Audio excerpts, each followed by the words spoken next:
Let's do a little walking, talking, and then we'll do a little discing.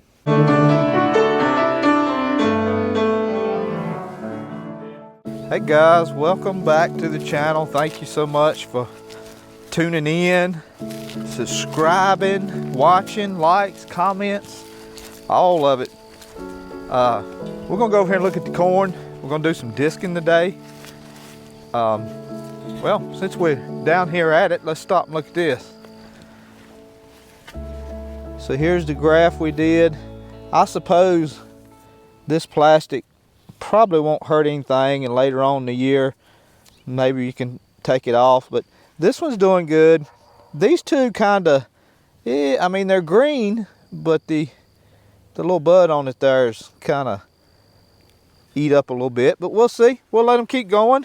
I've been trying to take this right here and make sure that I keep these Bradford pear suckers off, and so that the only thing growing on it is just this right here. So proud of that. So let's look at the corn, see what type of stand we got. Anybody notice I'm holding something in my hand here? This is a fake little bird. Hopefully it will work good enough to deter a few crows.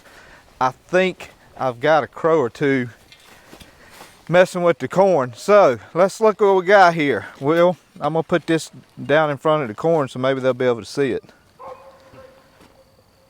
Got one there. Got one there. Nothing in here yet. One right there. So it's coming up a little bit. We're gonna go over here. Maybe excuse me, maybe right in here. Got a cold. And let's see if we can find, okay, so here's one coming up here. So we'll just jab that thing right there. And hopefully, I don't know if it'll work, guys. I mean, I know there's all kinds of things you can do. You know, fishing wire, zigzag patterns. It's all I can do sometime to get things cut and plant. So I try to do the quick and easy quick things. I have seen this work before. Again, so nobody gets tore up on the videos, that is a plastic bird. That's not real. Matter of fact, its little wings is gonna come off. But hopefully to do the trick. So yeah, we're getting a, looks like a pretty decent little stand here coming up. I don't know what happened here. Where is it? Oh, right here, next to my foot. Two of them just come in right pretty quick.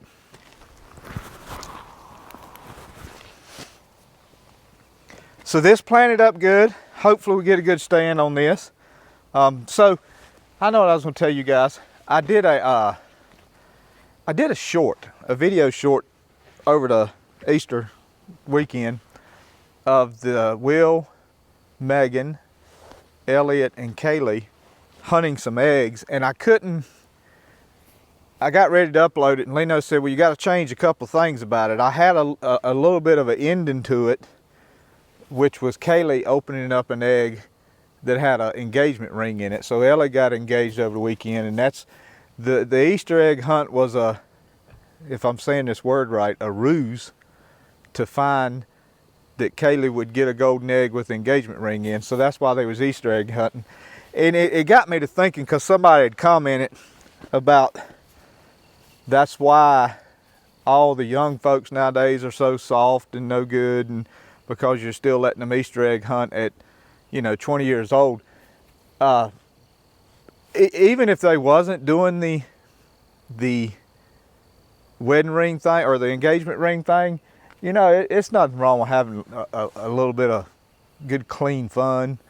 And but what amazed me about that comment is instead of spelling you, it was the word you instead of Y-O-U, and R, I think, was R.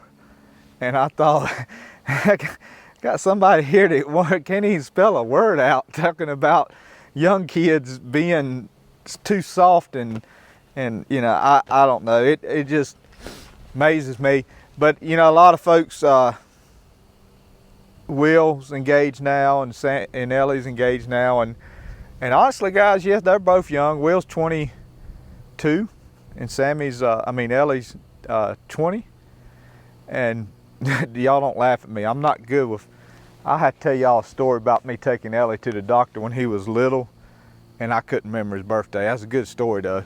I'm glad to getting married young, guys. It's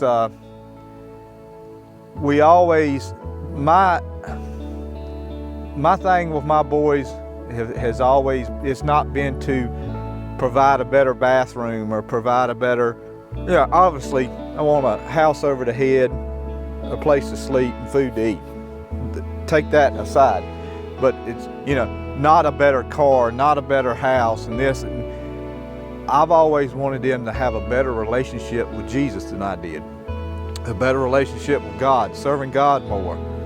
And they are. And so I have no problem with them getting married young.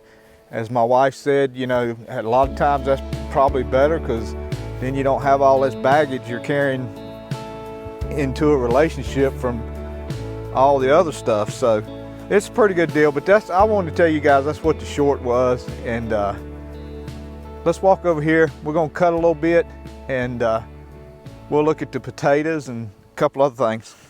All right guys, here's the deal.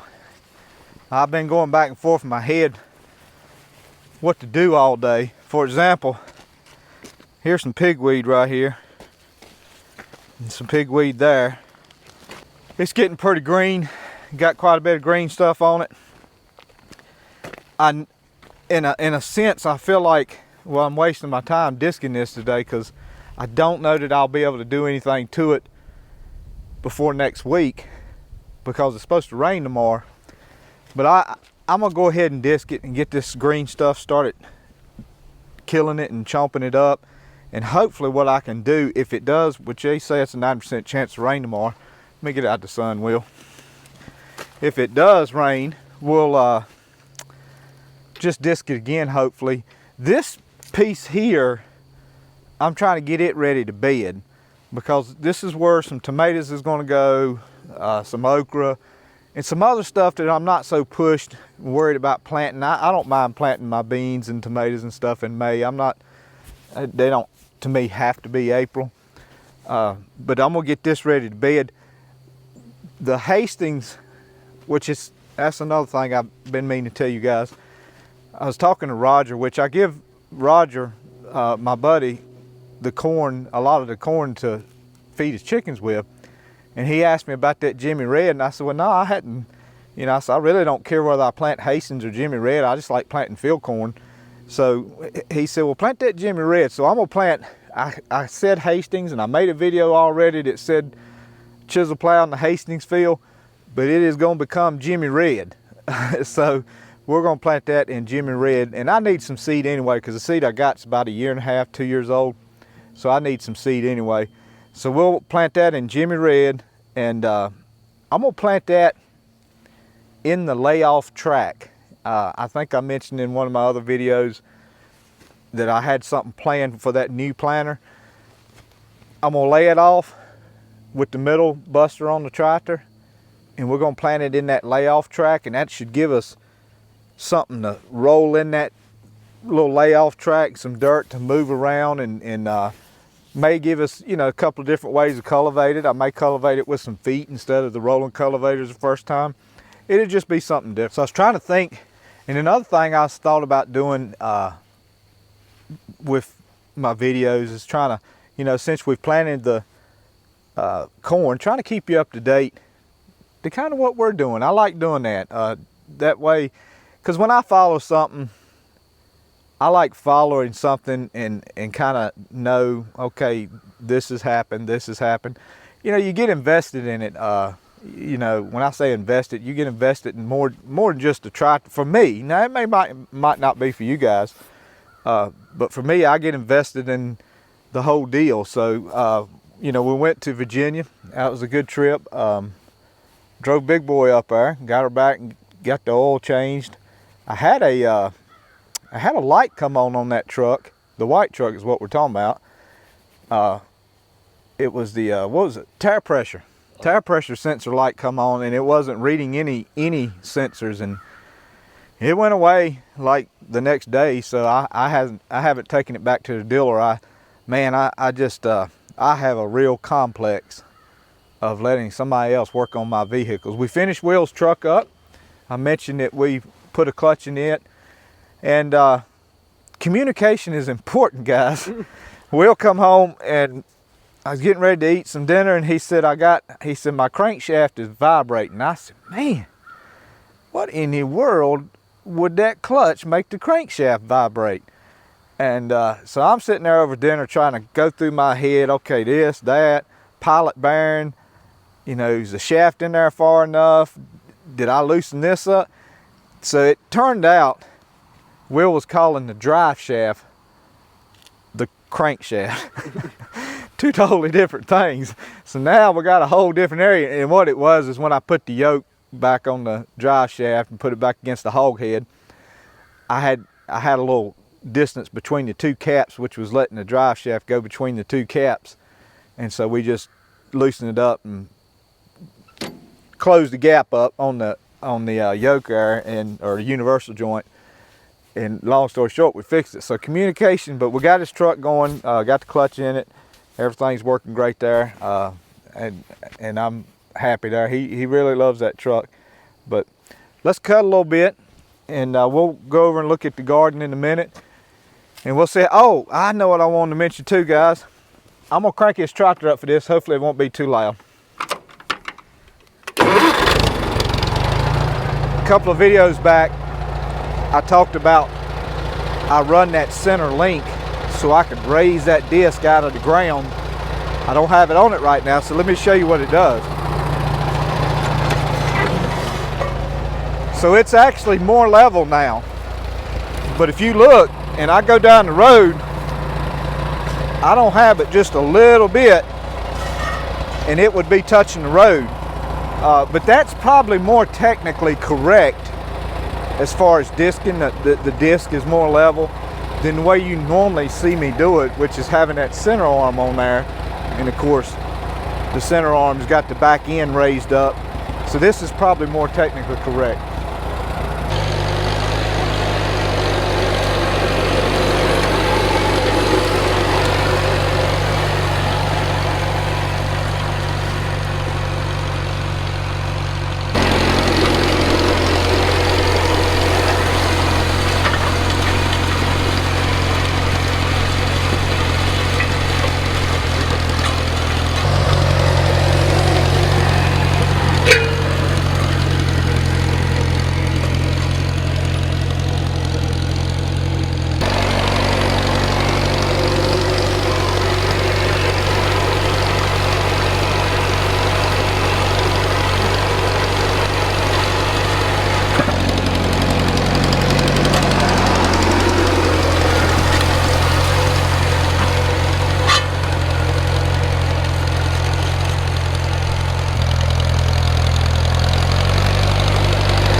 Got a little bit of a skip somewhere.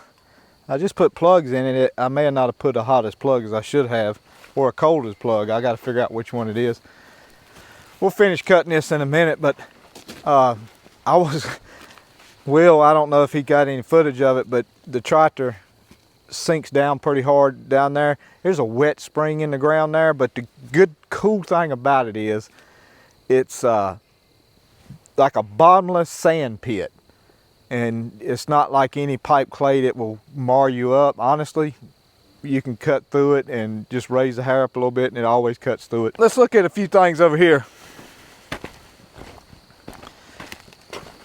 So our broccoli is doing great, and the cabbage, and it probably wouldn't hurt to run the rolling cultivators through here a little bit. As you can see, they're looking absolutely beautiful there. That planter just lays them in the ground, and it just does a great job. Unfortunately, you can see where the deer or whatever eat the bud out of that one. Is trying to grow up something. If we might have, what's those little things called? Brussels sprouts. Brussels sprout. Might have Brussels sprouts on that. Potatoes doing exactly what I was hoping. I want to point something out, guys, and you would have to rewatch this video for this.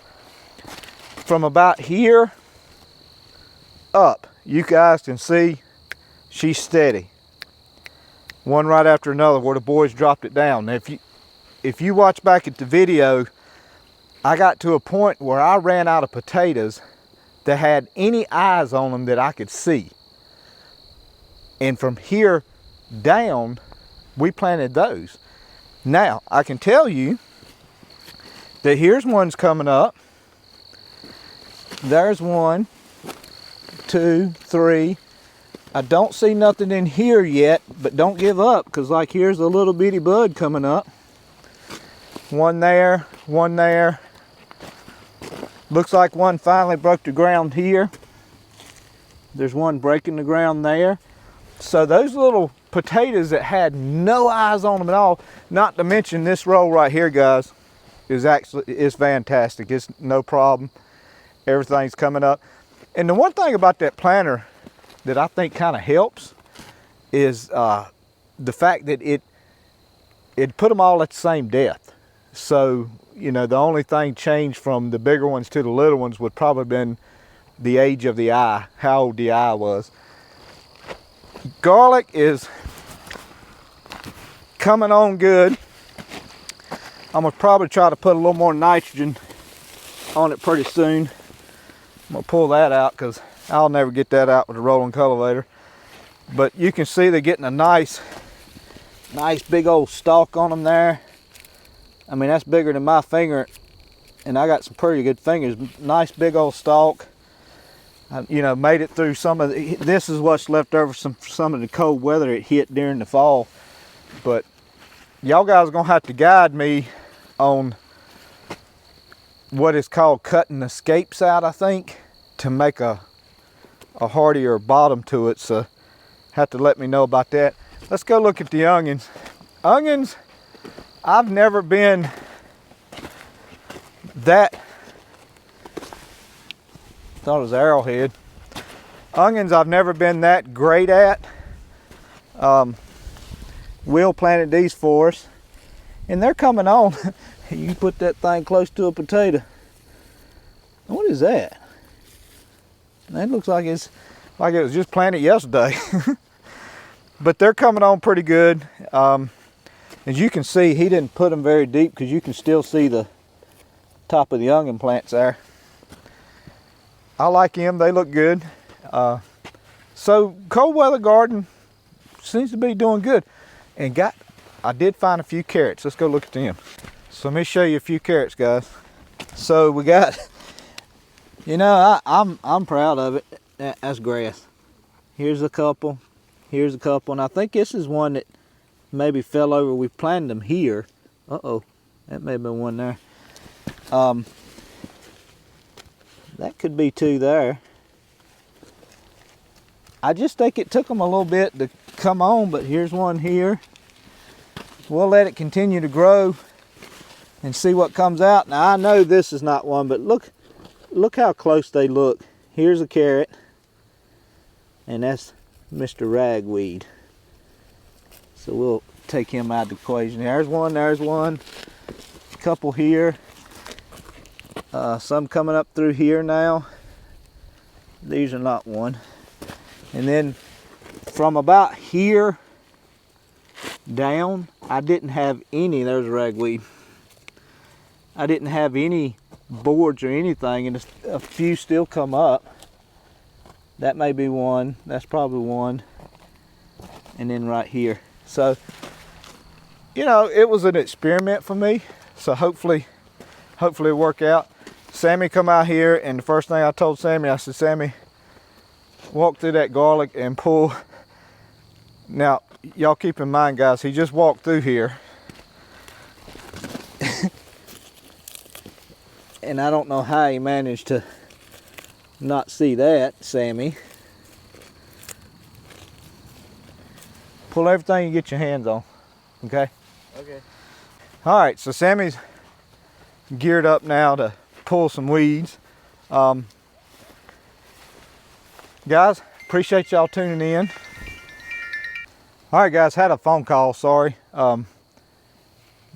Back to what I was saying, I've noticed, or what I was gonna say, but that was a buddy of mine looking at a 100, and he was looking at for some advice on whether to buy it or not.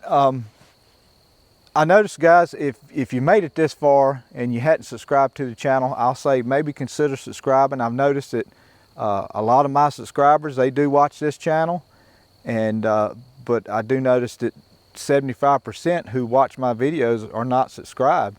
And so if I could interest y'all into subscribing, I would love it. And thank you for everybody that continues commenting and liking. It really helps. We want to grow the channel. We want to grow the channel for something for you guys to watch that's not doom and gloom all the time.